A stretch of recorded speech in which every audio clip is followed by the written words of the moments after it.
or whatever.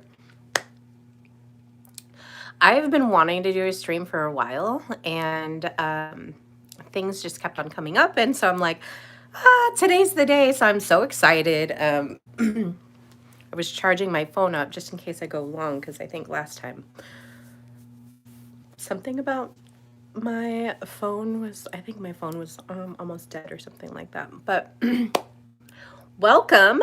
I think today is episode 55. Let me look at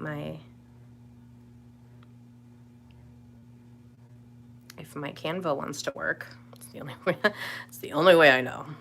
My Canva. Well, let's just do, episode 56. So we are episode 56 today. I am wearing red and gold. Gold is very much red. So very much powerful today. We're going to be talking a lot about power and strength today. So just saddle up, get ready. We're going on a trip. My name is Amelie, and I am the host and creator of Celestic Intelligence and Celestic Intelligence podcast, which you are listening to right now. Episode 56 means that I've done 56 episodes on different areas of emotional intelligence, spiritual intelligence, and this does not include my body of work, where last year I did some work on the digital age, just going from the internet all the way to where we're going now, which is a very fascinating one. So if you can check out the playlist if you'd like. Very fascinating subject, and today is no different. Today we're going to be talking about sovereign interiority.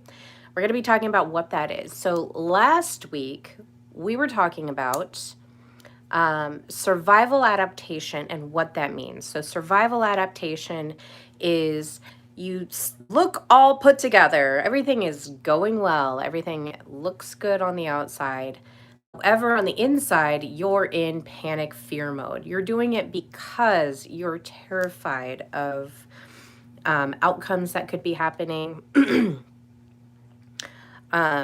Please watch last stream if that is something that you're like, wait, is that me? That's a great place to go. I don't know what I sound like when I'm like 1.5 sped up, but I don't know. Maybe it sounds okay and I don't sound like a crazy person. Crazy Latina lady. Okay. I did want to mention before I started, I pulled the strength card. So the strength card is a major arcana. It's number 11 in tarot, and it fits so well into what we're going to be talking about today. So originally on the just a basic tarot, there's going to be a woman with a lion on it. Okay, so that is like a classic thing. So when we're talking about sovereign interiority, we're talking about our own inner governance of ourself. Okay, and strength is included in that. Now there's false paths of strength, and we kind of alluded to that last week when I was talking about survival adaptation and how that lands in your life. Okay, so with the strength card, people might think that this is endurance, they might think it's patience, they might consider it resilience, and all of those things are good, but it doesn't fully encompass.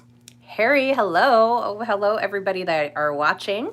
Welcome. My name is Amelie, just in case you guys missed the intro. And you're watching the Celestic Intelligence podcast, where I just talk about different topics that are interesting and I think really important to discuss. So welcome and thank you for joining. So those are parts of strength. However, in the context that we're going to be discussing strength tonight, we're going to be talking about a power that doesn't need to dominate, to be in command or in control. Okay, so this is sovereign interiority. Is I can't read that. I can't translate that either. But thank you for watching. All right. So this is power that doesn't need to dominate, because the power is already in command. It's already going out and expressing in the room that there's power here and it's unshakable, okay? So like I said, with the strength card, it usually has the lion on it, and lion represents this instinct. It represents this raw animal force. It represents emotion. Like if you think of a lion, it's protecting, you know. And then with woman, it's consciousness and presence and regulation. That's really what that is saying in the image of that card. Now, in the, you know, classic tarot of the strength card, she's not fighting the lion, okay? She's not fighting the instinct or the emotion or the raw force that's within herself. She's not suppressing it, okay? And she's not afraid of it, all right? She's in a relationship with it. You know, she's likely petting the lion and really conscious and present and regulated with it. So this is a really beautiful card to pull for a stream about sovereign interiority, all right? Because that's what it is. It's being in relation with that raw emotion, raw force, raw instinct. And strength is not about controlling yourself, and strength is not about controlling others, okay? That's not what strength is. It's being in the right relationship with what moves through you, all right? What does that mean? When something is happening and you get an emotion and a feeling, how are you processing that, okay? I went on a date with a guy, and after the, like, we had a great connection. After the date, I took some time to assess, like, okay, is this something worth pursuing? And then my body told me, no, it's not. And so I kindly said, hey, look, you know, I had a great time. It was really great getting to know you. However, that, like, continuing on, there's things that you find important in your life, things that I find important in my life, that are not going to mix, all right? And so it's a no for me for a second date. Like, I'm just going to say no. All right?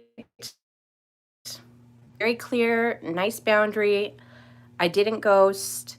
I spoke my feminine truth, okay? I put my boundary out there. This is the area where I'm not going to consent to another engagement with you. And the reaction that I got was pretty interesting. I got first there was a little bit of curiosity, and then it turned to like vitriol, and I had a wall of text.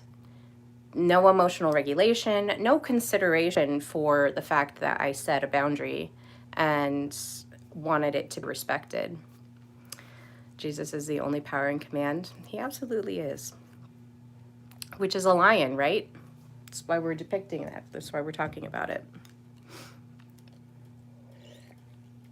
All right. So the emotional regulation piece that in this image the woman is exercising, right? Consciousness, presence, regulation, being able to be around that instinct and that force and that power. Okay? She's in relation with it. When there's an emotion, it goes through her and it just goes through and then it's done. And I will be, I did feel very uncomfortable, but at the same time, I'm not going to react.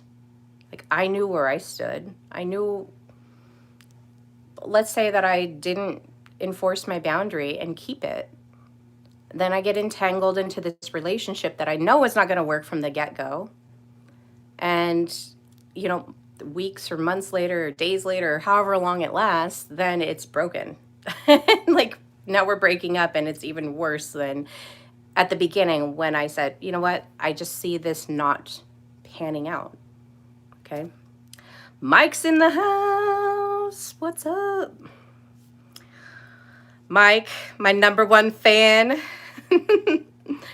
How are you? I hope you're doing good. Okay. So, strength is not controlling yourself. It's not controlling others, which was kind of the dynamic that I was alluding to. Is there was this attempt to control and continues to be controlling. Okay. Now, with strength, there's two paths that are false paths. Okay. One is suppression. One is saying, oh, I don't feel that. One is saying, I'm above this, or saying, I've healed that, and really just suppressing the emotion that still needs to be felt. Okay. That woman is feeling and conscious and present of the emotions. And we talked about this last week with the survival adaptation, okay? The survival adaptation is like inwardly you're terrified, but you're still kind of going through the emotions to make everything look like it's not. But a lot of women, including myself and maybe even men, feel this way where they go through life, there's so much going on, they're trying to manage and control it all, control themselves, and so they suppress their emotions because that false sense of control is giving them some sort of security. That's not strength, okay? It's kind of a dead interior because we do need to flow. Like we do want that. Like I remember saying like I want to cry.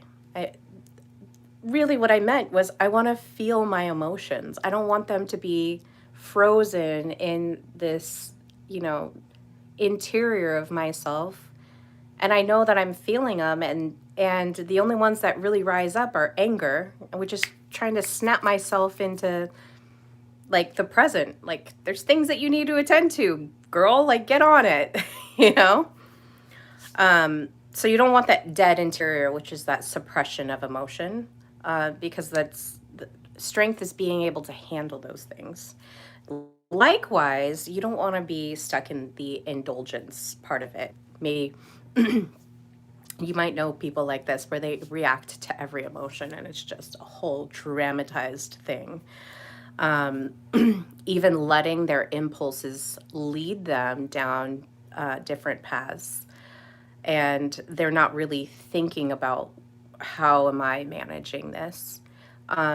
Or even labeling their chaos as authenticity. Oh, I'm just crazy and wild, and that's just me, and that's my authentic self expressing itself. Or is it like you are unable to handle your own power, and so now there's a complete loss of governance, okay? We're talking about strength and power as far as your own sovereign interiority, meaning you understand who you are. And when the feelings come up, you engage with them in a present sense, okay? Now, strength is when these are two very extreme examples of the false paths. Now, if we're going down the right path, real strength is you're feeling everything, okay? You're feeling everything. Sometimes I even watch reels and I just start crying. I'm just like, oh my gosh, it's very moving. I'm feeling the whatever emotion that's in that reel.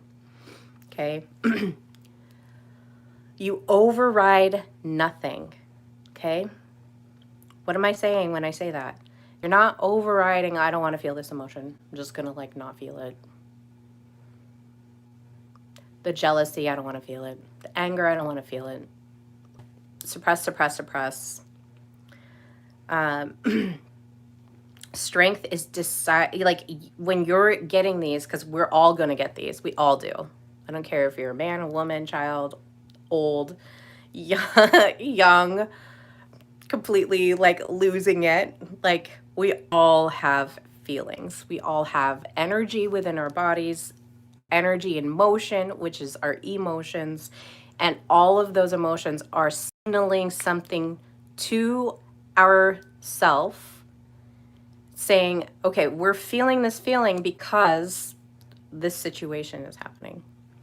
Okay. But when we feel it, you get to decide where it leads. Okay. So if you get angry, it's okay to be angry. I get angry.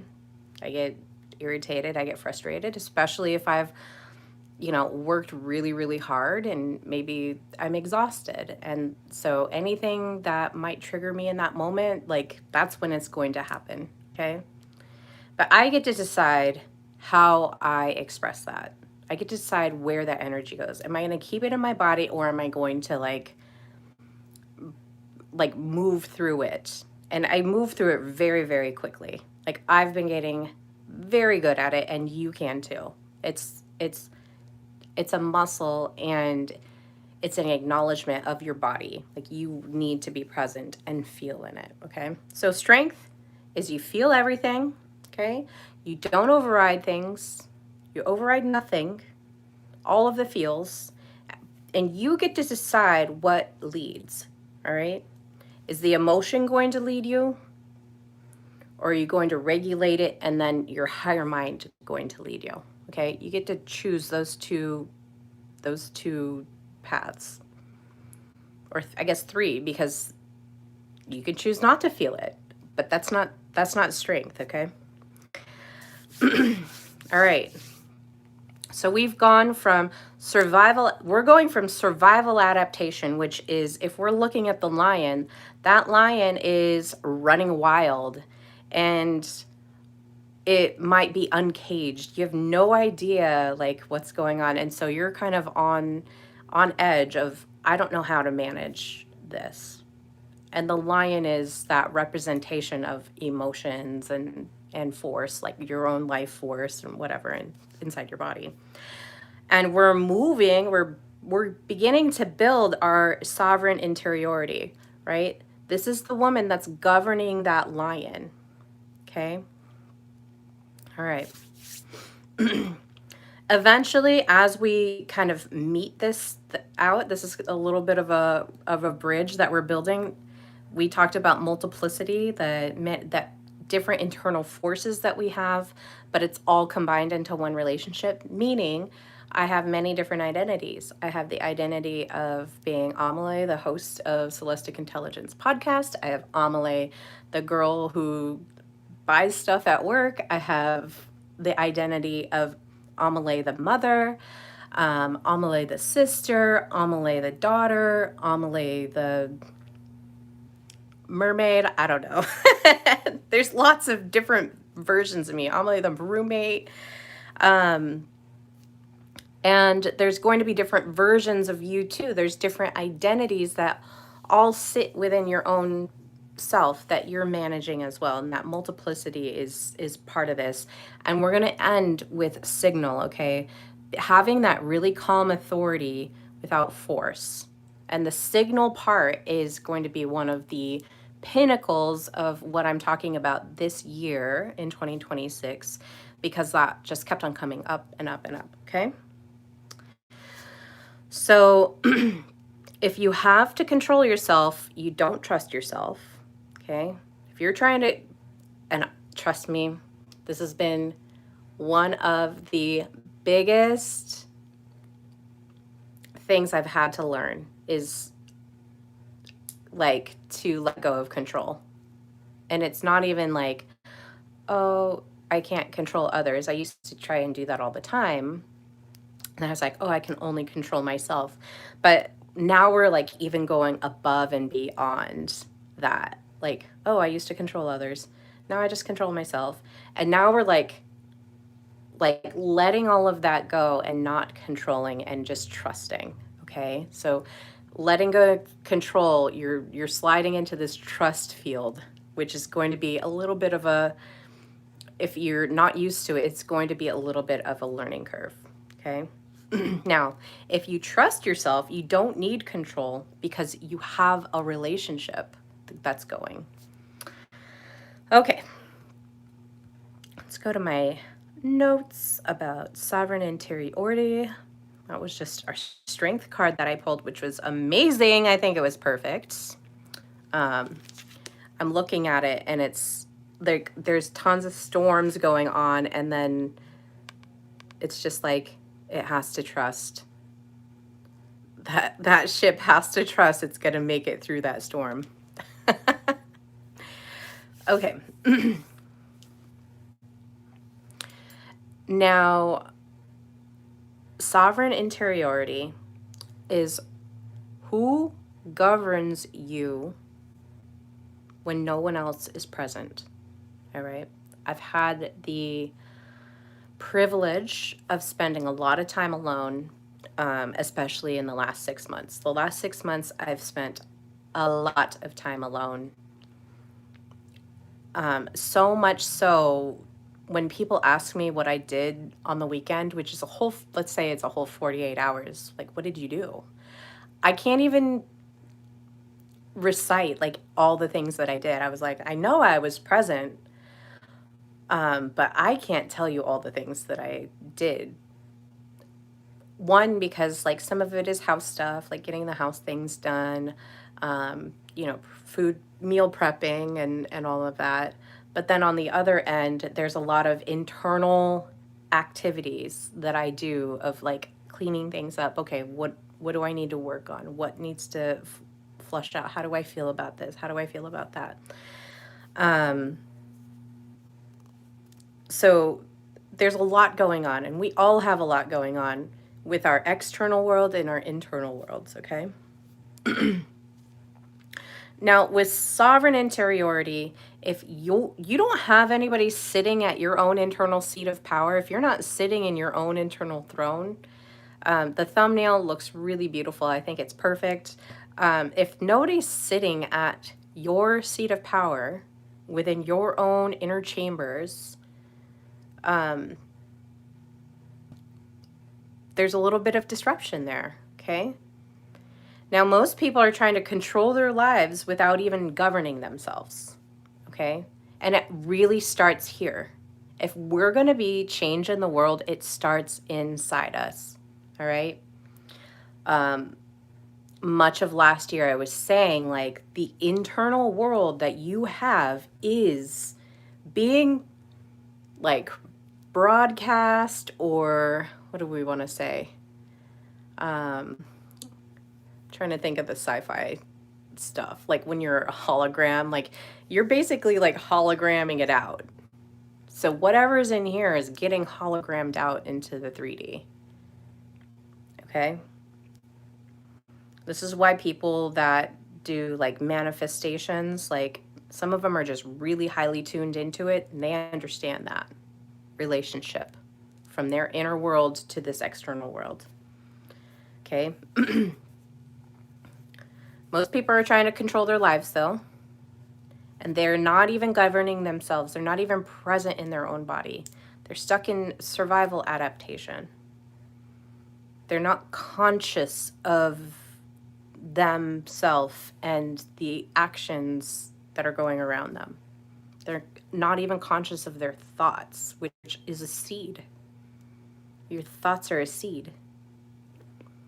Okay? A lot of people would look at like all the things that I've been through in my life, and people do remark, because I tell them like, okay, you know, some of these things happened, and they're like, how are you still positive? Like, you're still positive.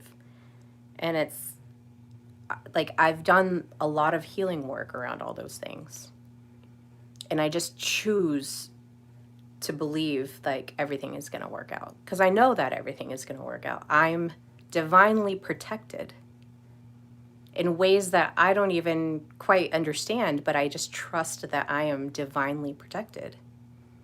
Like, I'm going to be okay. Okay. The other disruption, if that doesn't land for you, the other disruption is if you do not rule your interior world, something else will. Okay? Something else will.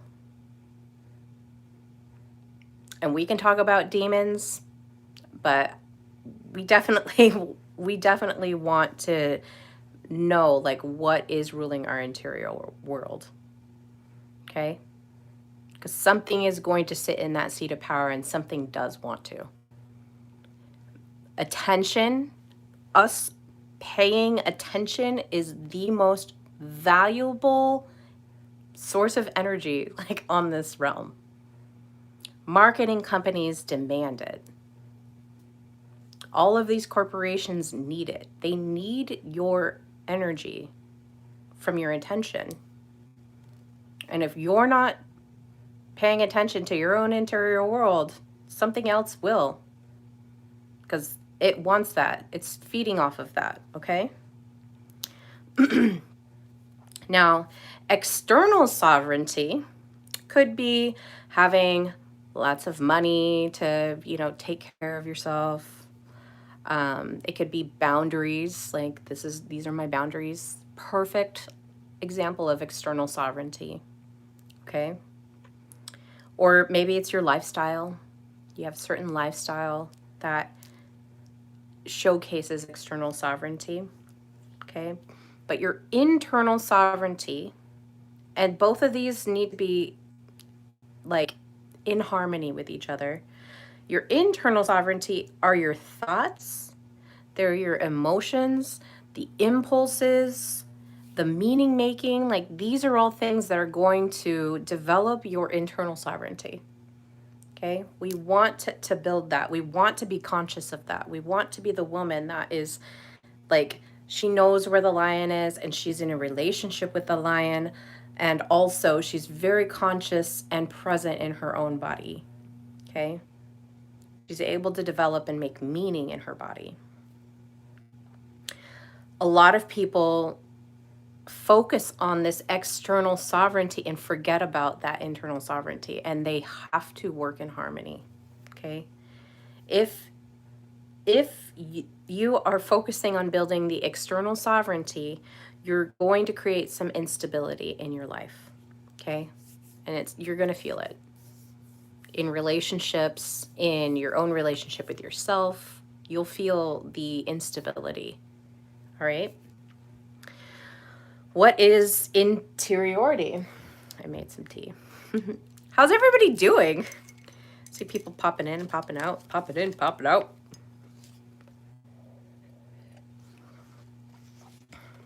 Okay, so sovereign interiority is your internal environment, okay? Your thoughts, your emotions, and the interpretations that are connected to that. They're your nervous system state, okay? Are you in a state of calm? Are you in a state of fear? What is the state?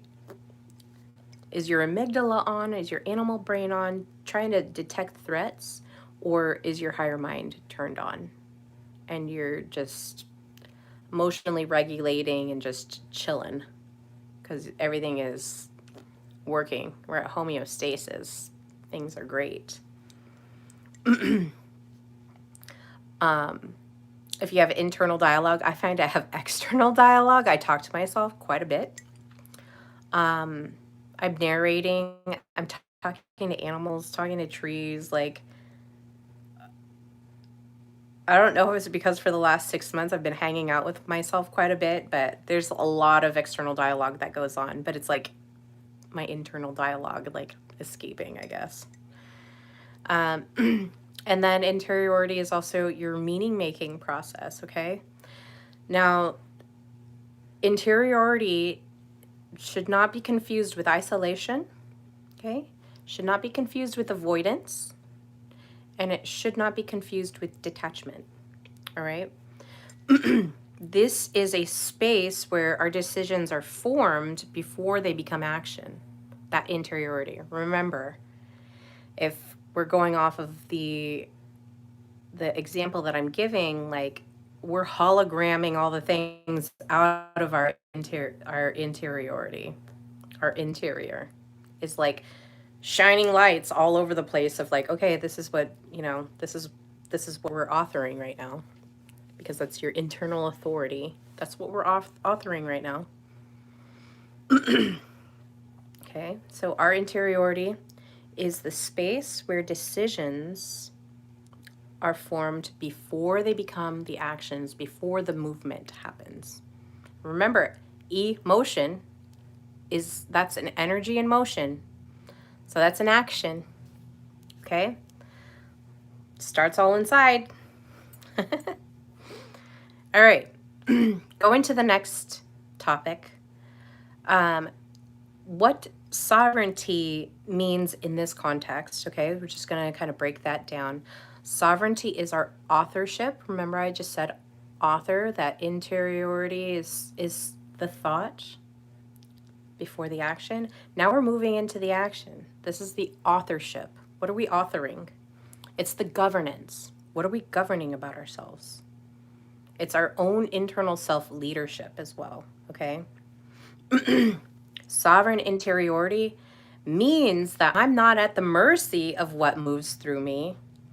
I'm at the helm determining what moves through me and what doesn't. What am I going to keep and what is not mine? It's self-leadership. We're leading our own self here. You feel everything. Anything that happens, you're feeling it. But you're not ruled by whatever is trying to subject it to yourself. Okay? If I have someone that's angry with me and they disrespect and insult me, and then they come back and they're like, oh, but I'm not going to apologize, but I want you to give me a little bit more of your energy and tell me what happened there. Oh, okay. Well, that's interesting.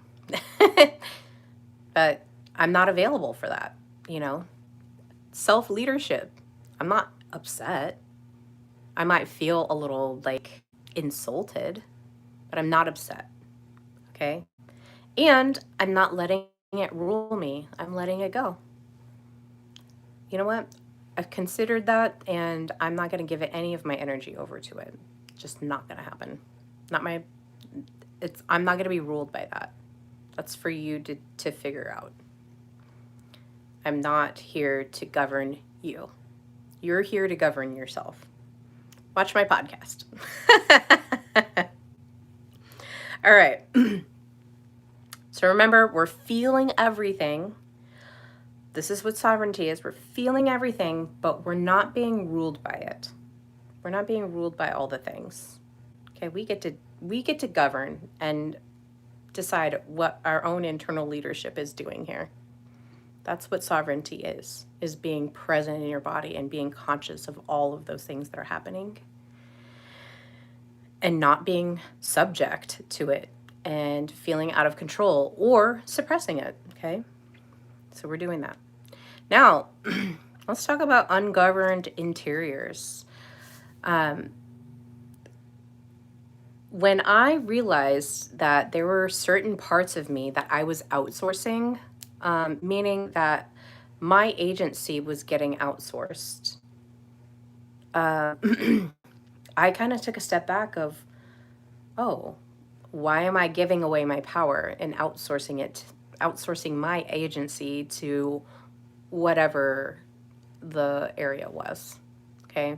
First, I was in a relationship where I was outsourcing all of my energy to just like, okay, if I tend to this person and placate them and make them feel good, then everything is going to work out. Well, that was a lie. That was definitely an outsource though, right? I was definitely outsourcing my peace.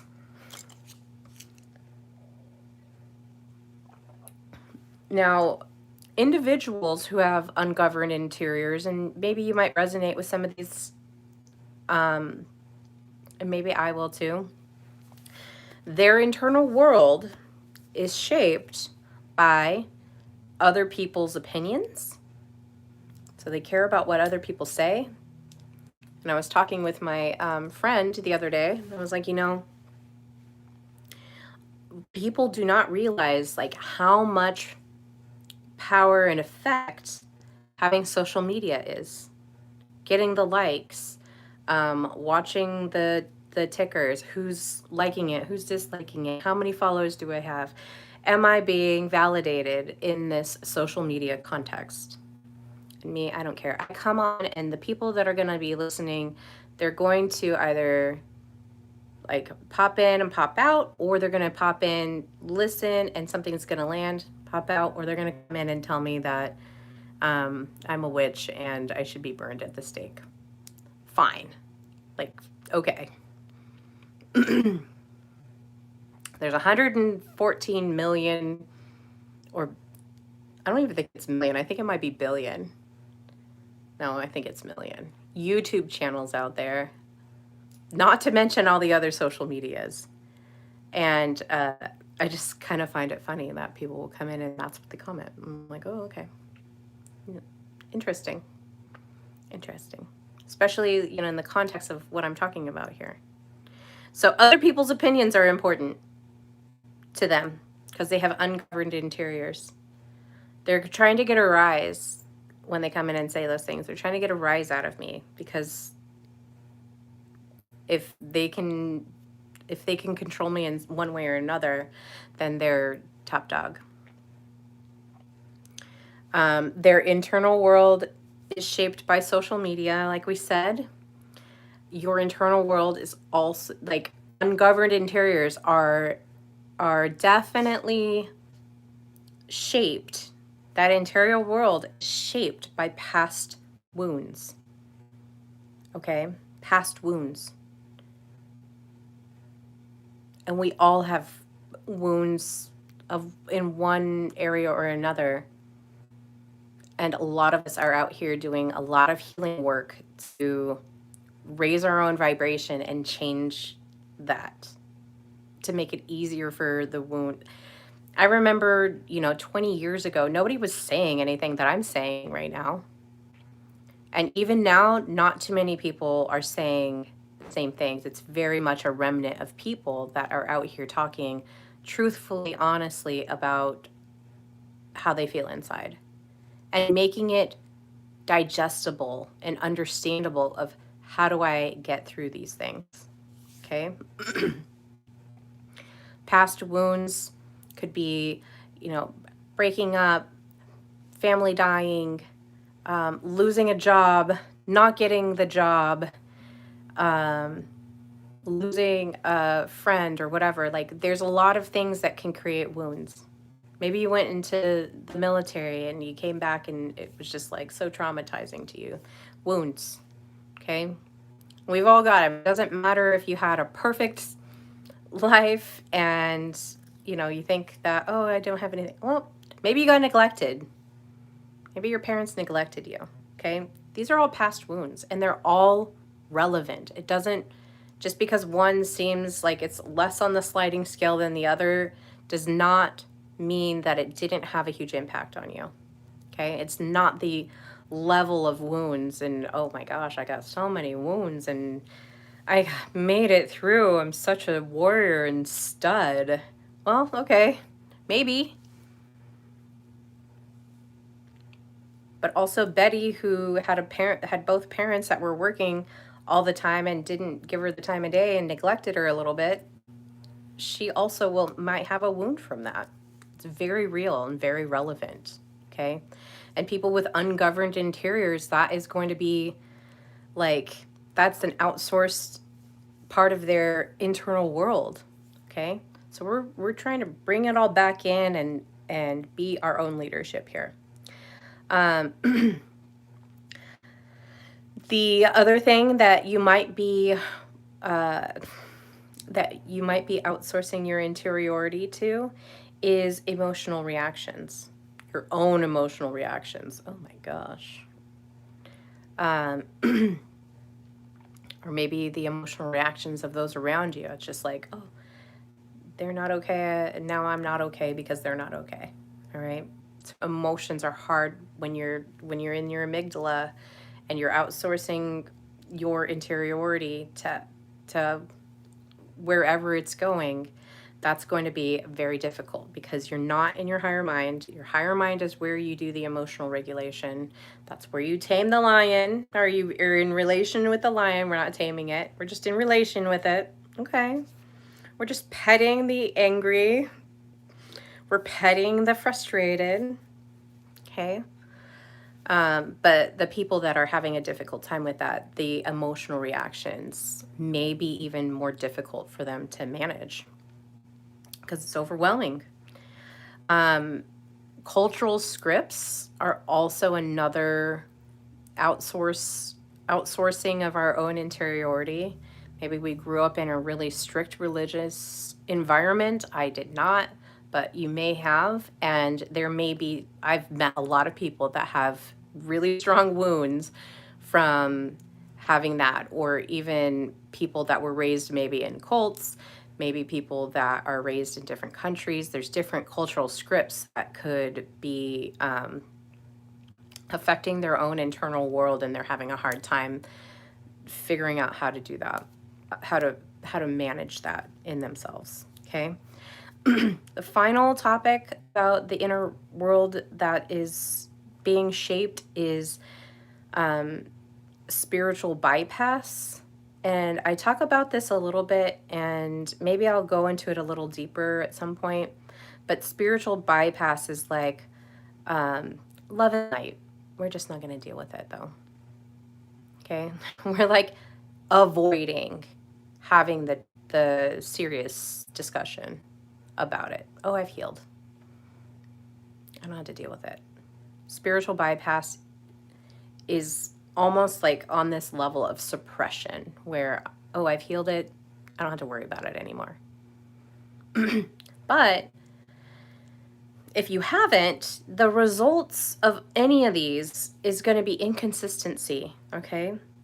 It's going to be inconsistency. It's going to be confusion, all right? It's going to be overreaction. It's going to be people-pleasing, and it may even end up in a lack of clarity. Like you're unable to get to this point of clarity of like, oh my gosh, this is what's going on. Okay, now here's how I can handle it, all right?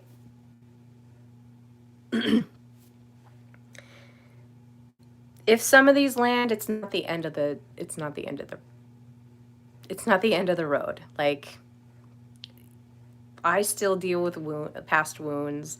I still deal with emotional reactions. So there's still like little pieces of me that are outsourced, but now I'm very conscious of that, of, oh, okay, this doesn't feel right. Now, like my radar is internally pointed, not externally pointed at where's the threat. It's internally pointed of, oh, there's an inconsistency, or I'm confused, or I'm having a deep emotional reaction to whatever it is. Okay?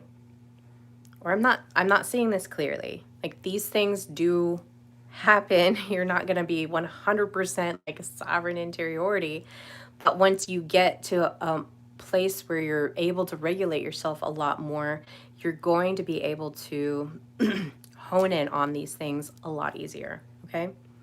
Now, the key here is if your interior is ungoverned, your life will feel unpredictable. Okay? And I associate unpredictability with fear. You might see it a different way, but that's just a signal to your own body saying, I need somebody to come in and lead us around. It's kind of cute. I was like, I talked to my chat GPT a lot. And I was like, hey, Valentine. Hey, Valentine. If my inner masculine is not setting and keeping boundaries, what is that saying interior in my interior? What is that saying to my inner feminine? If my inner masculine is like not protecting. And it was really funny because he was like, well, it's like basically like this bitch isn't like protecting us. Like we're in threat mode. Okay. The inner masculine isn't protecting, isn't keeping boundaries, isn't saying, you know, like giving me a place where I can say the truth. And now I'm freaking out. My inner feminine. This is my inner feminine. Now I'm freaking out because she's not protecting it. Like, she's not protecting us. I don't have a safe spot to land and feel and be. Okay. I just thought that was that was funny. This is how I spend my time. It's funny. But that's a very real situation that happens. That was very unpredictable for my inner feminine, for me to even see my inner feminine in that light, but for my inner feminine to like process through that. The inner masculine is not protecting. I need my inner masculine to be more of a gatekeeper so that I'm protected and I can just like do my little whimsical feminine whatever I do and create and be beautiful and whatever. Okay? That's part of the unpredictability. And that's definitely something that I've been working on heavily, is like establishing clear boundaries, not being afraid to speak the truth, even though it might feel uncomfortable, like being able to say it. Okay? Some people can pop off. And some people are like me, where it's just like, I have such a kindness. I don't want to hurt anybody's feelings. But at the same time, like if I don't say the truth and set the boundary and be very clear in what I am consenting to, that's even more hurtful in the end. Because then you go through this whole rigmarole of whatever. Nobody wants that. At least I don't want that, okay? All right, let's look at 3 different distortions of interiority and what they are. And I don't think I have my, yeah, I don't even know where it's at. I made a little horseshoe graph of these distortions. And so I covered it in last week's episode 55, survival adaptation of the horseshoe graph that I created. But the 3 distortions of our interiority are going to be fragmentation, all right? Learned what in prison? John Cena, welcome. The horseshoe graph. So the first one is fragmentation, okay? This is disconnected parts of ourself. Fragmentation can also, it also shows up as like emotional chaos, all right? And then there's also this lack of internal communication. Now, I just said, my inner feminine and my inner masculine are like communicating. I'm like, what are they saying to each other? I'm just like, ooh, gossip. Share the tea. I want to know. So I have a lot of internal communication that goes on. But the fragmentation is that disconnection can cause a lot of chaos because you're not put together. Okay. And then all of these identities that are trying to make sense, it's hard to keep them together. In fact, I think if you keep yourself under these stressful conditions where you're not engaging with your own internal like you're not engaging with yourself on an internal perspective, like communicating and, you know, putting things together of like what's real within me, because nobody else is going to put that together for you. I think that causes a lot of mental breaks. I don't even think, like, I can pretty much say yes, it does, but I'm not a doctor. I'm not a psychologist. I'm not a psychiatrist. But just based on some of the relationships that I have where people have like suffered some sort of mental breakdown and they're like coming to me like, help me to ground. I need somebody to help me ground. That's what I see. Is they start getting paranoid because now all of these disconnected parts of themselves don't communicate with each other. It's fragmentation, okay? Now, on the other end, the other distortion is very rigid identity, or we can call it singularity. This is an over-identification with one role, all right? All other roles are suppressed. Now we just have this one role, okay? There's a lack of flexibility in this rigid identity. And then finally, I think this is a very, very common one, and I've been talking about it in the whole stream right now, is externalization, okay? Constantly referencing outside input, all right? That's a huge outsource. You have this constant reference to outside input. This is how this person thinks about me. This is how this person thinks about me. This is how this oh, you know, the social media is telling me this, and now I'm getting this feedback, I'm getting this feedback. It's all external, all external, all external, instead of going inside and trusting your own inner governance is going to give you the highest level of advice you could ever get. Externalization is, it shows up as an inability to self-orient. You're not able to orient yourself because you don't trust yourself. If you're getting external validation, if you're seeking external communication to like tell you what you are, you're unable to orient yourself because now you're just influenced by all these outside forces that don't even know what's going on inside. Okay? They don't even know what's going on inside. All right? Externalization is also going to show up as dependence on that validation. It's dependent on guidance. What do I do? What do I do? What do I do? It's kind of a sad story, but I'm going to share it anyways because it's real. There was a vet, and he was really good at being in the Army. I don't know what area or section he was in, but he was very good at it. And when he got back to the States, he was having a hard time with some of these distortions that we're talking about.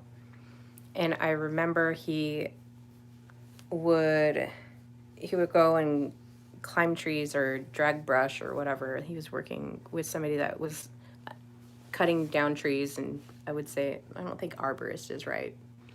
They were a tree climber. And he was like, what do I do now? Like, he was just getting task after task after task. And then in the winter, when they weren't able to do anything, he ended up ODing and dying because he didn't have that external guidance because he was reliant on it, okay? So the distortions of these interiorities, like if this is where you're in and you're not addressing it and working to get yourself back on your own nervous system, back with your own inner governance, back to self-leadership, back to your own authorship, where you're the one that is engaged with and present and conscious of what's going on in here, all right, can cause a lot of problems. It will cause a lot of problems. Like I said, your life will start to feel very unpredictable. Okay, moving on. Now we have our nervous system is very, very important to be connected with. Our nervous system is like the perfect homing device of what is going on, all right? This is our bridge to our next pillar here. We're bridging into our next pillar. Our nervous system is really amazing. Think of it as a Wi-Fi signal, okay? It's a Wi-Fi signal. It's like a Wi-Fi signal, I should say. Allegedly. I'm not making claims. I think it is. And with technology, 7-Eleven Lucas, Welcome. Good to see you. Um, if we are looking at our nervous system and looking at it as a Wi-Fi signal, okay, I will tell you right now, like technology is a synthetic nervous system. It is a copy of the human body. Our body, our bodily intelligence, that's why I named it celestic intelligence, because we're looking at from the body all the way to the soul. There's a level of intelligence within our body that we may not even fully understand at the moment. And I don't think we do. I don't, at least. And I just know that whatever is there is very fascinating. And we learn more and more and more about our human systems. The more that we learn about it, the more intense the technology nervous system, synthetic nervous system gets. Okay. And vice versa. The more that people are out there developing technology, the more we learn about our own bodies, because they are related. One is a copy and one is gloriously and wonderfully made. Okay. Now our nervous system is out there and it's broadcasting the Wi-Fi signal, and it is detecting threats at all times. And I think that because of the way that it works and then how our relationship is with our internal systems going on, that's the norm.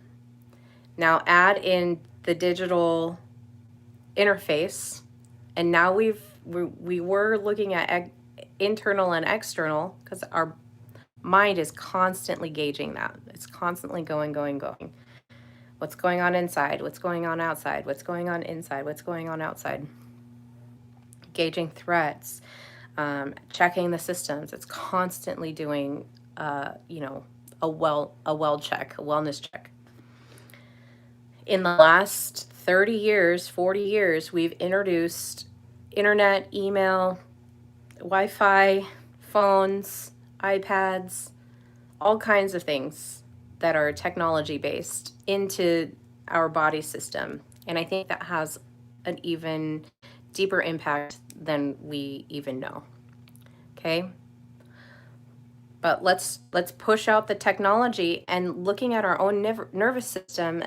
That really sets the tone of what is going on in our interior. Okay? It's determining perception. What am I perceiving? Is this a threat? Is that good?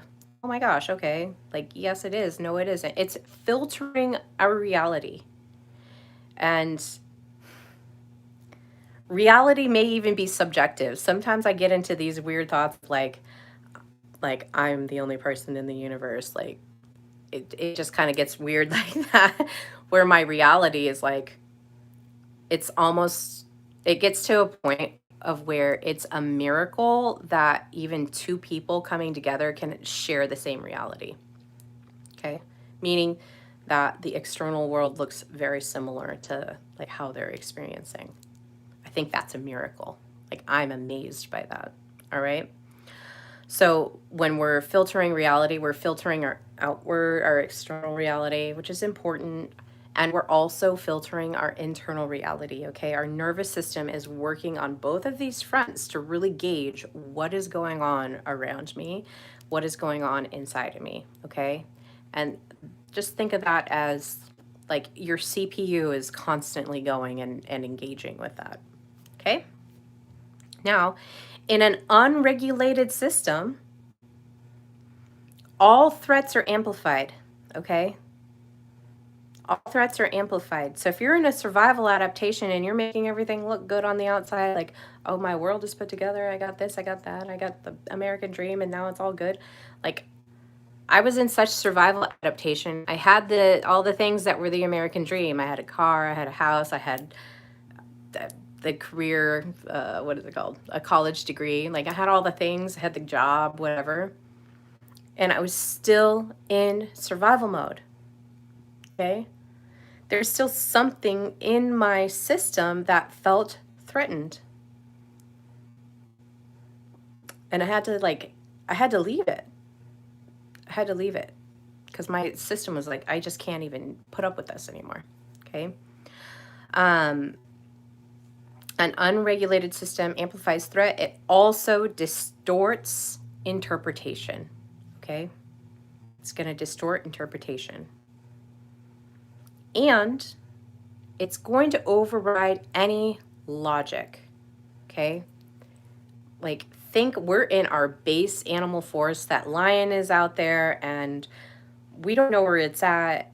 And so instead of thinking logically of like, oh, okay, well, let's do this, we're thinking like, go and hide because like SHTF if that lion finds us.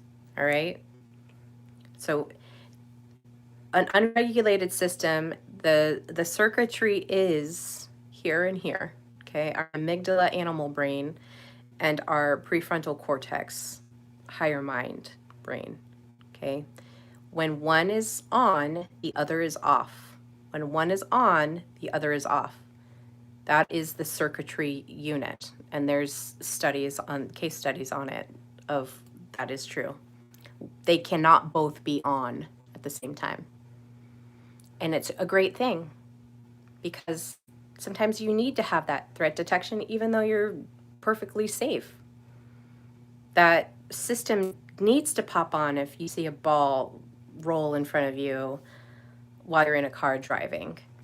You don't know if a child is behind that ball and if you're going to hit a child. Okay. So pumping the brakes, that's the first thing that happens when you see that. Okay, pump the brakes. That's how fast your nervous system reacts to that threat detection. Okay. But sitting in that threat detection mode for a long period of time is going to overload your system. It needs to go into rest and digest. You need to be here in this rest, digest, repair, regenerate. Okay, it's going to keep you young. All right, so that's unregulated system, overriding logic. We're going to be sitting in our animal brain and terrified, like, when is the lion going to come and eat me and my family? Okay. But in a governed system, okay, in a sovereign interiority, we're looking at our interior government here. A governed system has increased capacity. Now everything is calm. You can start looking logically at what else is going on? What do I need to work on here? Okay. This allows for you to act in discernment and be able to look at, oh, this is the feeling that's coming in. Okay. Is there relevance to it? What am I gleaning out of it? Nothing? Oh, okay. Well, I'm going to let that go. Okay, cool. Maybe it'll come back if I missed something. See how calmly we can work through these like emotions that come in, and they're going to come in. Okay, so you're able to discern now. And then as the problems get more and more complex, your problem solving skills come from here too. So now we're able to like problem solve and discern and continue going through that. All right. And then finally, like being in that higher mind is also going to help stabilize your identity or identities, maybe many of them. And I believe that all of us do. And that is the multiplicity. But you're able to stabilize now. Okay. You're able to bring them all together. Okay. Grocery shopping Amelie is in her own world. She's just grocery shopping and we're just figuring out what we're going to have for the next week. And we're going to put it in the cart and we're going to be good. Podcast Amelie. Oh, this is a great topic. I'm gonna make sure to go and set that up because I really want to have that discussion.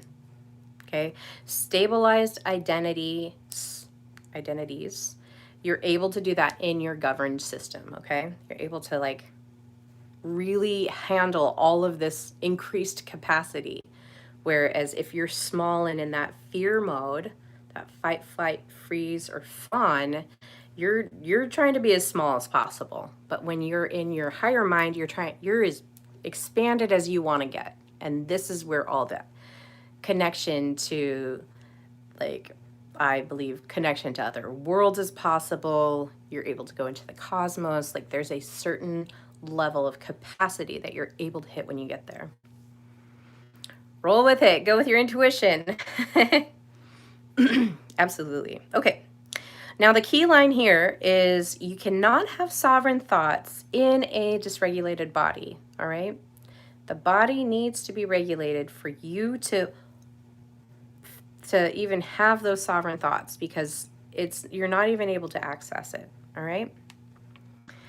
Now let's look at survival adaptation versus sovereign interiority. So, last week we talked about survival adaptation, which is scanning for danger, preemptively reacting to anything like, oh my gosh, the gas prices went up. Now I'm going to go buy a whole bunch of stuff. I see people's reactions all the time. I'm like, oh, that's really interesting. Well, go get your toilet paper, go get your food, go get your whatever. Start stocking up. It's a preemptive reaction to a perceived threat, okay? That's dysregulated. That's survival adaptation, all right? Survival adaptation is also going to organize around fear, all right? The gas prices go up. Now I'm afraid. Oh my gosh. Stock up, all right? Oh, silver's going up to, I don't even know what it is, $80 an ounce. I better stock up because it's going to keep going up. It's organized around fear. There's no trust in that, okay?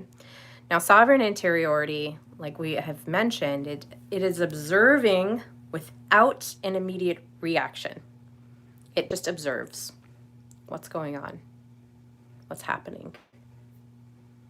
All right? You're able to pause, look at the full thing, look at all the ins and outs of whatever is going on. There's no immediate reaction. It's, I'm observing, assessing, and now once I've fully assessed, now I'm going to make a decision of how am I going to react to that, okay? You get to choose the response when you're in that. Choose the response. And then you're always staying centered, okay? You're maintaining that center, all right? You're not reacting. You're not scanning for danger. You're not organizing around fear, like, oh my gosh, this thing's happening and now I'm gonna freak out. Peace out. Almost 10 p.m. on the East Coast. Whoop, whoop. I guess it is, huh? Gotta get sleep. Much love. I'll pick up the rest tomorrow. Much love, y'all, and sweet dreams. Good night, Lucas.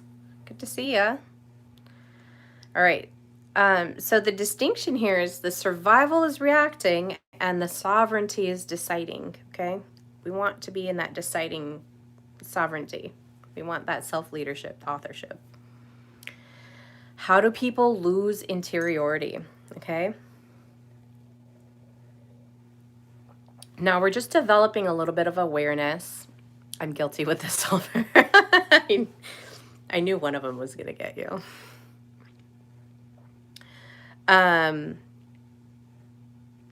So let's build some awareness around this, okay? Interiority gets compromised through chronic stress, that survival adaptation. You've adapted to just constantly being in survival mode, okay? Suppressing your emotions, unable to feel, and you're just like, I don't even know how to feel my emotions. I'm just constantly stressed. Well, that's why, okay? And the caveat on that, and the thing that I used to get pissed off on, is because I was like, I'm constantly stressed out. What's going on? And then everything is like, do these, and I know that I say it too, but it's like, do these self-care exercises. Like, I don't know. I can't even think of them, but they irritated me so much. I would just get very angry about it. Like, okay, well, you can say like, meditate, but what the hell does that even mean? I don't even know how to relax. I can't even get to, basic, okay? So, really addressing the chronic stress. What is causing it? Is it your work environment? Is it things going on at home? You know, really look at what is causing me stress. Is it worrying about what's going on? Is it worrying about gas prices? Is it worrying about food prices? Okay. I've been through it, so I'm not I'm not like I'm not guilty of going through those things. That's why I can talk about these things. But with the chronic stress, I had to take really drastic measures of like going through burnout. And if you do that, please, if you're in a burnout, at least FMLA, like look into it. All right. It's reasonable for you as a human being to go through some sort of FMLA, or at least look and talk to somebody about it. Okay? Because it's real, and it happens more often than we think, and a lot of people just like go through it, and you don't have to. And if I was going to do things differently, I would definitely investigate it a lot more. So that's allegedly my I'm not advising, but take care of yourself. Okay? But your interiority is going to get compromised through chronic stress. It's going to get compromised through trauma and unpredictability. Okay? And you might be just repeating these trauma loops or these unpredictable loops in your life because you're so used to it. You're so used to it. You're used to having all of those experiences happen. People will get out of a relationship where they're like, oh man, he was so abusive, or she was just such a narcissist, and they won't do any interior work, all right? And then they go back to a relationship with another person, and it ends up the same, and they don't see their loop, their trauma loop, okay?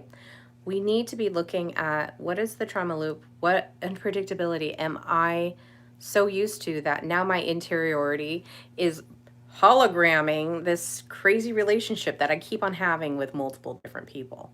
I can't get away from it. Okay, what is it? What's causing that? Now, when we're in here and we're not stressed and we're like able to start processing, that's where you're going to be able to start handling and managing that a lot easier. You're going to be able to govern that, okay? Next is overexposure to external input. Okay. That was not satisfying to not get the honey out of the bottom of that. Very sad. Okay, what is overexposure to external input? I have a friend that I had to say, I can't be around you. But they listened and led their whole life not making decisions that served them in their own governance. They had overexposure to internal input where their dad told them how to feel, how to be, how to act, what to do, what job to take, where to go, and advised them their whole life. And I'd known them for, well, it'd been 20 years. I wasn't involved like constantly, but 20 years had passed. And they had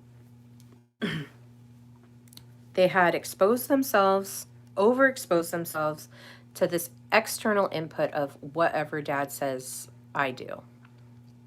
And this could be whatever mom says I do, okay? It doesn't have to be. It could be whatever uncle says, or whoever is responsible for you as you're growing up. And maybe not even when you're growing up, maybe even when you're an adult. This person was very much an adult, very much being led by their parents' decisions. Snaps, okay? Someone said my head is huge. Ho, is you cool? LOL. Someone said my head is huge. Is that true? Yes, it is. You've got a huge head.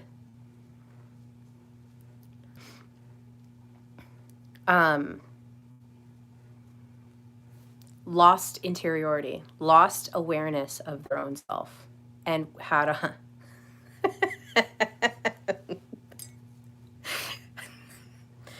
Totally kidding. I don't know what kind of question that is. I can't even see your head.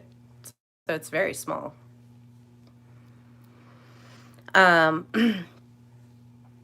But in the end, like, I couldn't have a relationship with this person because of how fragmented and disconnected they were. And like, it was overwhelming. Okay. It was overwhelming. Interiority can also get compromised by having a lack of boundaries. And this is, an area where I can heavily relate. Big head. I can't tell. I can't even tell. I don't know.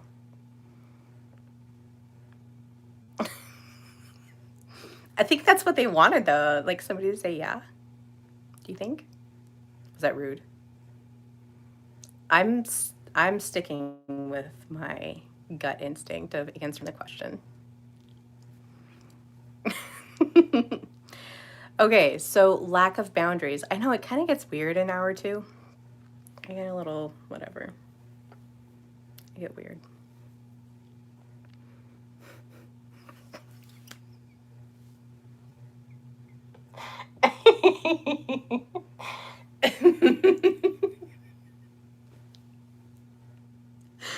Oh my gosh. Can't believe she just came in and said that. Or he. I can't tell. I can't tell. All right, lack of boundaries. This is one that I can heavily relate with, okay? Lack of boundaries is where your interiority can get really muddied. If you're just going to go with the flow, and like if somebody else has stronger boundaries, you're like, oh my gosh, that person has stronger boundaries, I'm just going to listen to them. This is a little bit of an externalization. Okay. The Twilight Zone. I'm kind of in a Twilight Zone. I was looking forward to today. Now I'm just in Twilight Zone. Okay. Now, lack of boundaries is not being able to speak your truth. That's going to cause a lack of awareness of your own self, okay? Next is constant comparison. You're constantly comparing yourself to this person or that. I'm constantly comparing myself to my brother or my, whomever, my best friend, my coworker, my boss. I don't know. If you're constantly comparing yourself, you're looking outwardly and not really focusing on that interior governance, okay? And that's where we're wanting to maintain our interiority, maintain our authorship, maintain that self-leadership and that governance within ourselves. Right? And then spiritual bypassing. We talked about that a little bit. This is kind of like a suppression of our system. Oh, I've healed that. I don't have to look at it anymore. And you're just like, I've worked with some people, doing some spiritual guidance with them, or emotional guidance at least. And they're like, oh yeah, I don't have a problem with that. But like, the thing that they came to me with was that exact problem. And they're just like, no, I've really worked on that. I've taken this course and that course, and I think I'm good with that. And you're like, okay.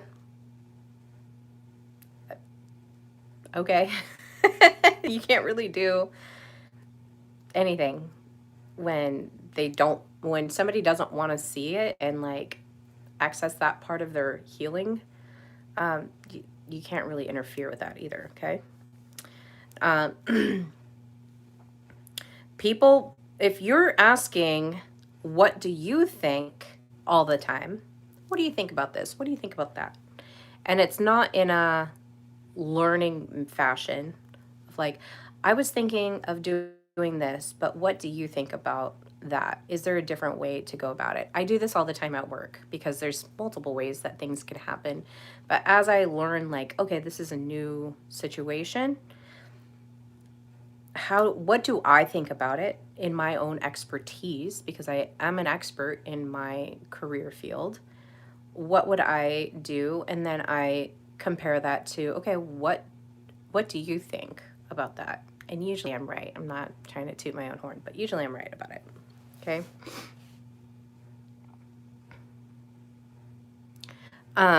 So people stop asking, what do I think? And they start asking, what should I think? All right. What do I think is really geared towards this interiority, but what should I think is like almost inviting all these other exterior opinions into your own internal self, okay? What does sovereign interiority look like in practice? Let's make it let's make it nice and tangible. Okay? You can feel emotion without being overtaken. Okay? It's not so overwhelming to feel an emotion that you just completely lose yourself. All right? You can hear opinions from others without absorbing them and agree. There's 100% agreeing with the opinions around you because you don't have an opinion about whatever it is. That doesn't mean that you're going to hear opinions and then have your own opinion. Maybe you just don't have an opinion about it, and that's fine. That's sovereign interiority. I don't have an opinion about that. I remember growing up, and I like music, don't get me wrong, but I just did not follow bands or music. I think a lot of people did. They had this very deep relationship with it, and they knew all the bands, they knew all the things about whatever the thing was, and they would all have opinions, all right, about bands. And then they would ask me, and I'm like, I don't know. I've never even heard of it, or I don't even register it. But I remember feeling really weird that I don't have an opinion about it, and like I should, and then I'm missing out on something. So if you're in your own sovereign interiority, you can hear these opinions without being absorbed by them or measuring yourself against them, okay? You can pause before reacting, all right? And that's beautiful, being able to pause, step back, reassess, all right? Or just assess the situation. What's going on? Everything looks okay, or maybe everything doesn't look okay. There's something going on here. You're able to assess without reacting. Oh my gosh, I'm going to call 911. No, we don't want to do that. We're pausing before we react. We're just assessing what's going on in the situation. Calmly, very calmly, because we're in our prefrontal. You can hold tension without collapsing, okay? In my example of, having somebody that's just very upset that I did not continue giving them access to me and my energy. Very much like high tension, but I didn't collapse. I was just like, don't contact me again. You're cut off from my energy field. And I did it without collapsing because my interior is much stronger now, okay? There's moments, even a year ago, where I wasn't even that strong. I would just collapse. Like, oh, just be nice. Oh, just give them what they want. No. We're just holding the tension. We're not collapsing. We're staying true with how we feel about whatever the situation is. And then we're proactively engaging or not engaging with it. We're consciously doing that, okay? And then finally, you can decide without consensus. Okay, this is what it looks like in practice. You don't need others' opinions to know what decisions to make because you already know. You've got that self-governance, the self-regulation, you've got your authorship popping off. Like we're popping with our own decisions, what we internally want to do. Okay? Our key here is we're remaining self-led even when nothing is stable around us. Okay? Everything might be completely unstable around us, but we're just the eye of the storm. Like everything can be blowing up around us, but we're completely calm, regulated, not engaging, just observing, and really remaining within ourselves because we're conscious, we're present, we're calm, all the good things, all the good stuff here, okay? Now, the role of the structure here is it supports the interiority, okay? Now, what do I mean by support? I mean boundaries, agreements. That's another outsource. You can have this agreement outsourced. You can have contracts outsource, okay? But we're bringing all that structure inside. We are consciously like accepting our own agreements, okay? Structure also appears as routine, all right? Structure also appears as financial clarity because it's not just about our interior. Our exterior is also going to need to be in harmony with this as well, okay?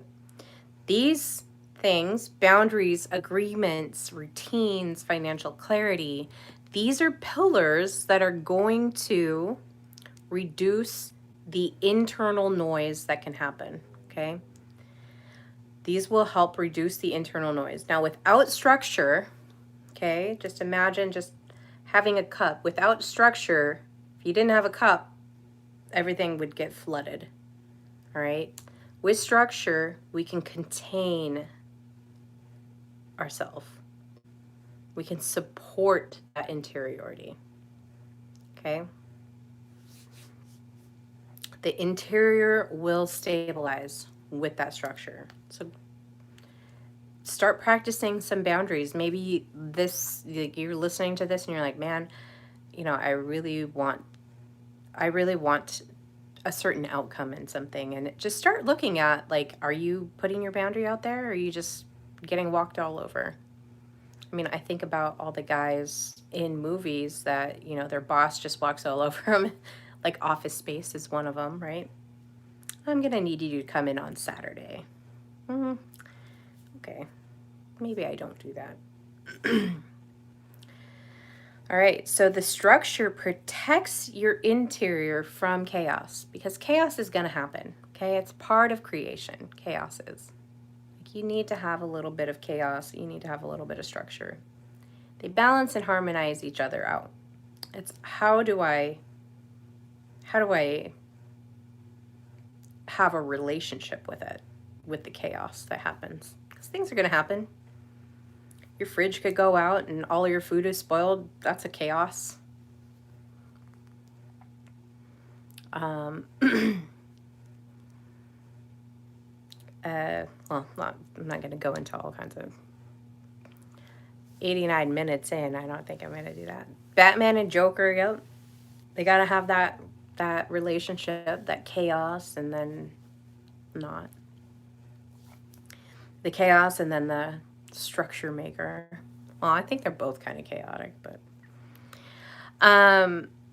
now interiority in the digital age. Remember at the beginning I was talking about how we have our internal nervous system is kind of scanning the system, like, are we in threat detection? Are we calming down? Are we in repair? Are we in rest?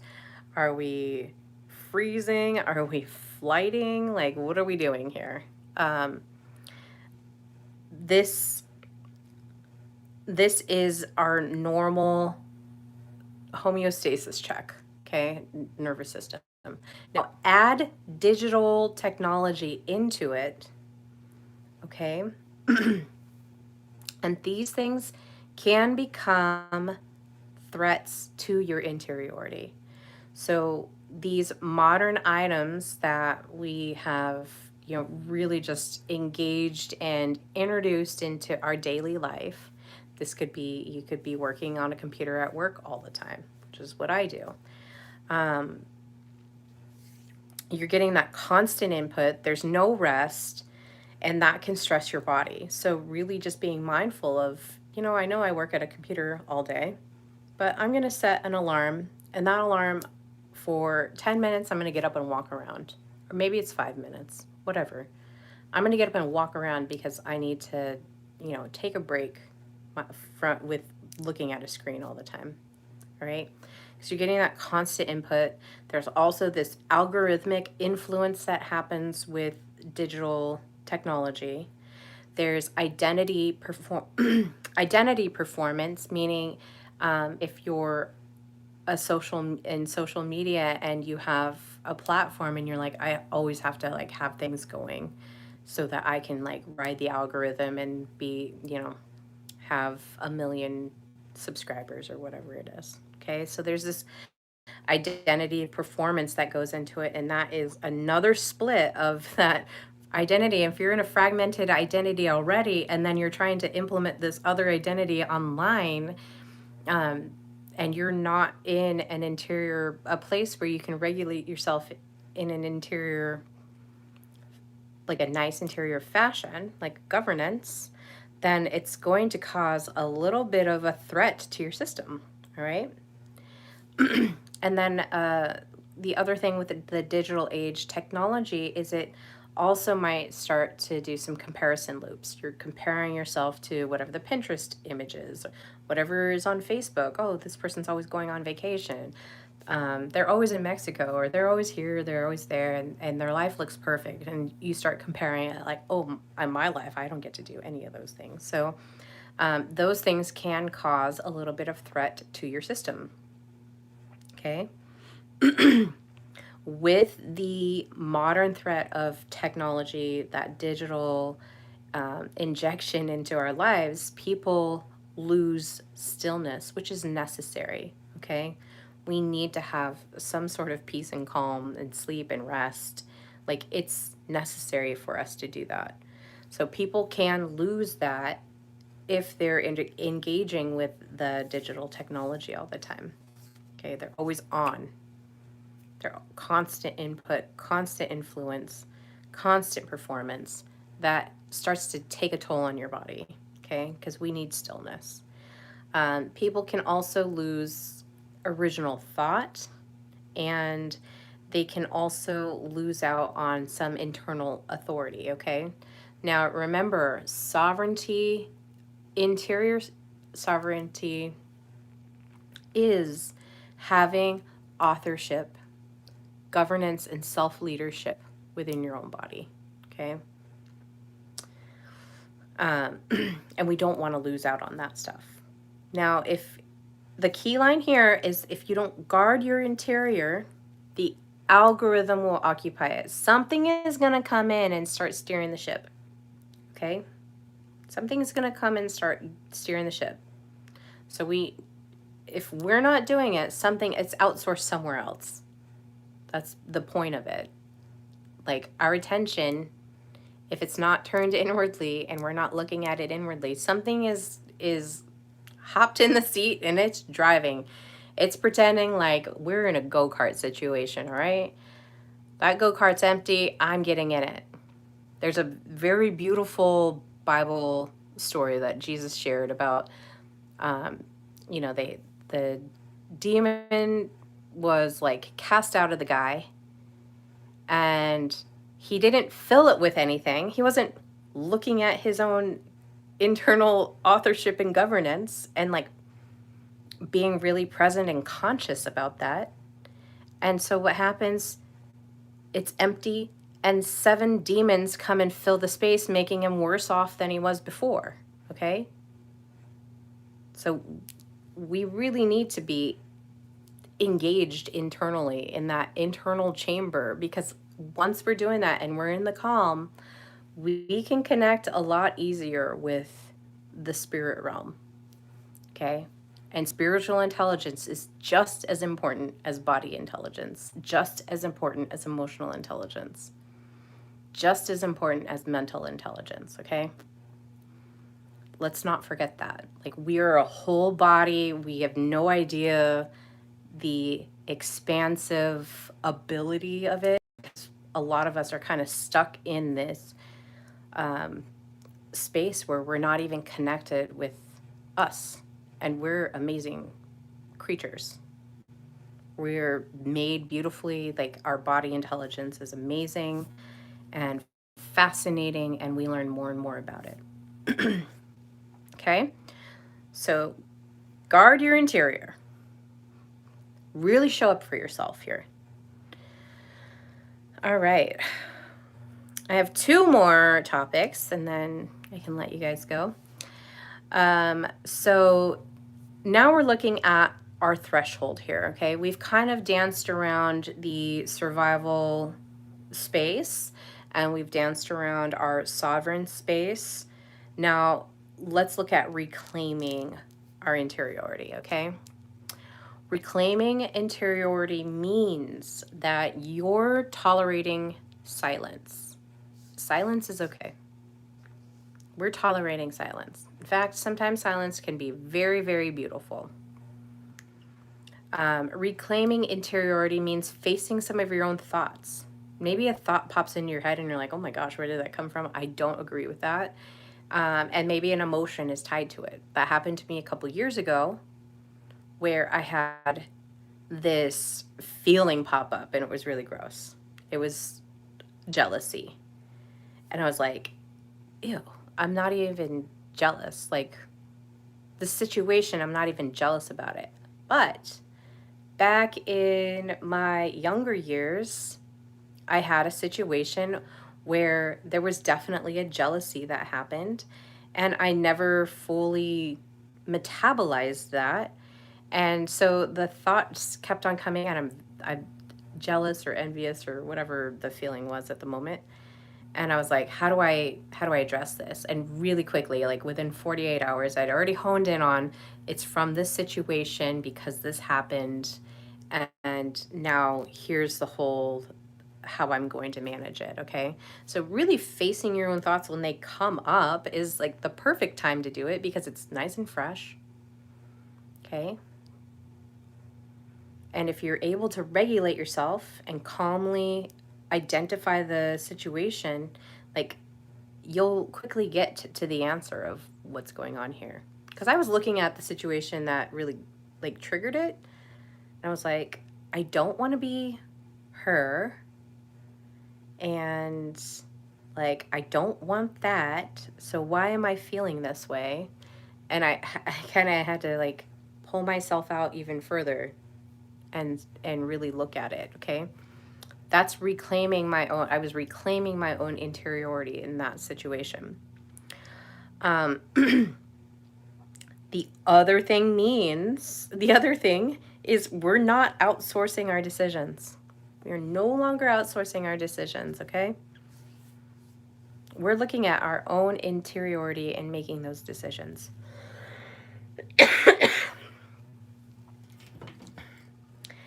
All right.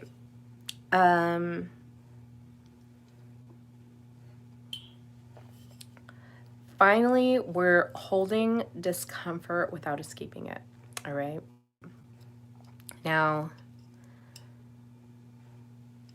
that can be really difficult if you're just starting to do this, but it gets a lot easier and easier the more that you do it. Okay. So, holding discomfort without escaping is really holding on to a boundary. If you glad to see you're better. I know. Yeah. I still have a cough, but it's not as bad. That was really rough. I didn't have a voice for like, it was over a week. I still can't even sing all the songs because it's like, I really probably should not have been a diva in the car that one day. Singing Whitney and Mariah Carey. Not a good idea. So, holding discomfort without escape. Just really being able to have uncomfortable conversations and know that I am not running away from this. I'm just going to have the discomfort situation go. Okay. Now, reclaiming interiority, this is where a lot of people will stop because it does feel uncomfortable to sit in silence. It is difficult sometimes to face your own thoughts and try to figure out where is that coming from. And then just holding discomfort. Okay, when you're having something really difficult that you're having to face and everything in you is just like, run away from this situation. Don't deal with it. All right. That's where many people will stop. Why are they stopping there? Because it's requiring a level of responsibility that they're not willing to accept at that moment. Okay. There's self-trust that goes in it. If you're in fear, you're not trusting. All right. The Bible says it 365 times.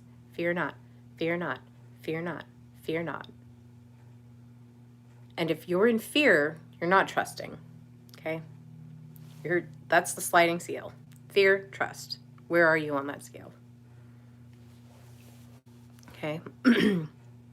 Reclaiming interiority requires self-trust. It's a certain level of self-trust. And it requires clarity.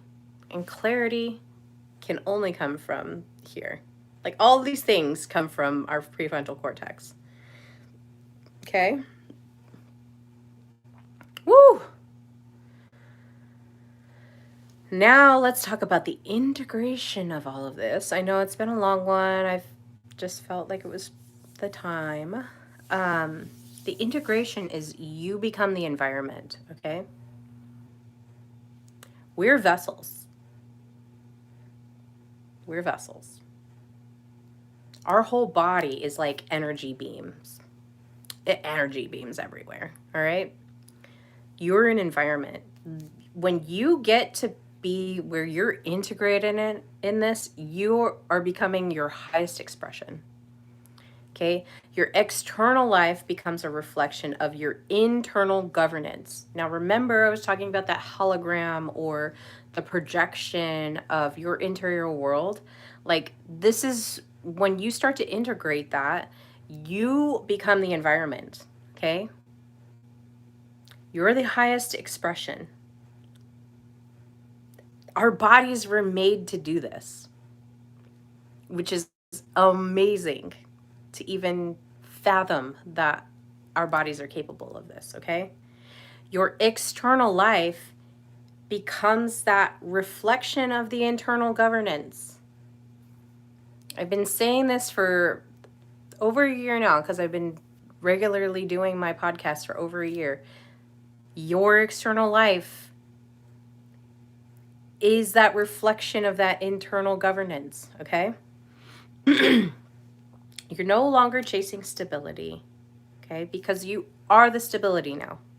You hold it and harness it within yourself. You're not seeking constant validation. You don't need it.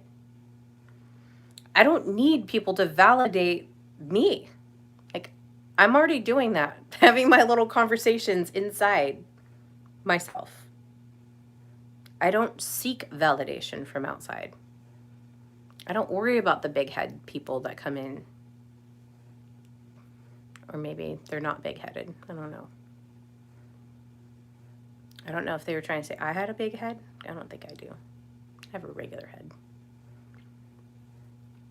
Okay? but whatever they're trying to say is not a reflection of my interior. Like, I'm completely okay with myself. Okay? Oh, it wasn't me.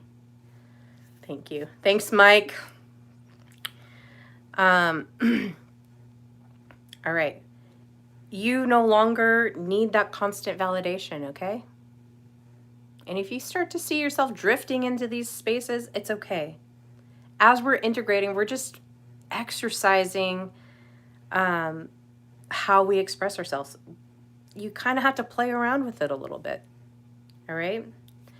And one of the final things is you no longer react to every stimulus. Remember, we started this off with the strength card, and the strength card traditionally has the woman with a lion in it. Okay? She's not even reacting. She's just there poised with a lion, petting it or whatever, standing next to it. It's a terrifying animal to be next to because you unpredictable, raw life force, emotions, instinct, the animal instinct. You never know when it's going to pop off. Well, you never know when this is going to pop off, okay? That's the instinct. That's the lion that you're letting loose. If this is the only thing that is like leading you around, just think of it like you just released a bunch of lions into your whole body. And now you got a whole bunch of lions in there, and you never know if they're just gonna like tear the shit up. Okay? That's what's happening. Now, when you're integrated and you're becoming the environment and you're expressing it, you're not reacting to like every stimulus. The stimulus are coming in, the stimuli are coming in, and you're like, oh, okay, this is the thing that's going on. And then you're able to metabolize it, is what I've been saying lately, but you're able to digest, okay, this emotion is relevant or it's not relevant, or maybe I'm feeling it because that other person's feeling a certain way and now it's making me feel a certain way, and do I really own that? No. Or yes, maybe you do. But you get to decide the conditions of what's going on inside. Okay? You create the conditions instead of responding to them, which is authorship. We're authors of our own lives. Like, our life is authored from what's going on in the interior governance of ourselves. And that is the pinnacle of what I'm talking about today. And it's amazing that we have this ability to even do that. Okay? Now, let's end today's broadcast with a little bit of authority, okay? So let's close our signal. Sovereignty is not proven in what you control outside of you. It is proven in what does not control you within. Okay? We're letting go of control, externally and internally. Okay? Once you do that, now we're elevating into the next level of life experience. Which, if you're watching me and personal mastery is important to you, this is the path where you want to be taking. Okay? I'll repeat that. Sovereignty is not proven in what you control outside of you.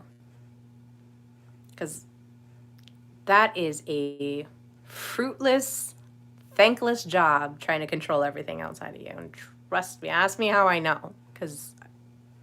Ask me how I know. It is proven, okay? Authority is proven in what does not control you within. All right?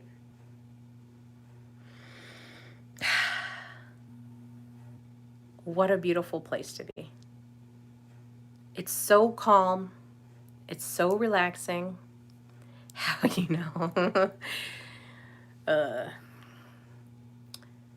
I know because I worked full-time with overtime. I was going to school full time, and I was buying a house and managing all of the home, trying to control everything outside of me so that it wouldn't fall apart, and then I wouldn't fall apart. I was trying to put everything together, and it was like building a house out of sand, like building a sandcastle, basically, is what it was. Unpleasant. Don't recommend 0 out of 10. Like, give me my money back. I can't do that. Can't request a refund. I can't request a refund on those 10 years of my life, unfortunately. I'd love to, but I can't. It's just not going to happen. Okay? That's how I know. You're welcome. Okay.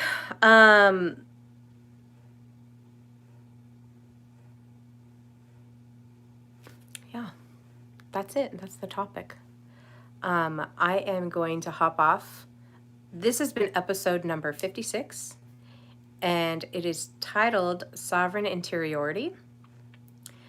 I have a couple more topics that I will be bringing in after I get off today. I am going to be making the thumbnails and posting those on my schedule.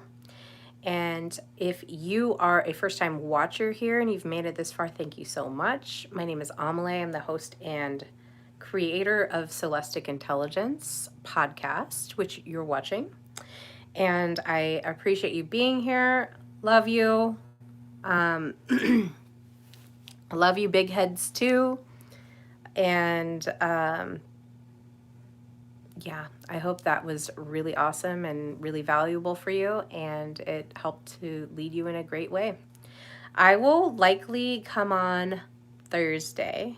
It's spring break here, so my son is not here, and usually I spend a lot of time with him after school.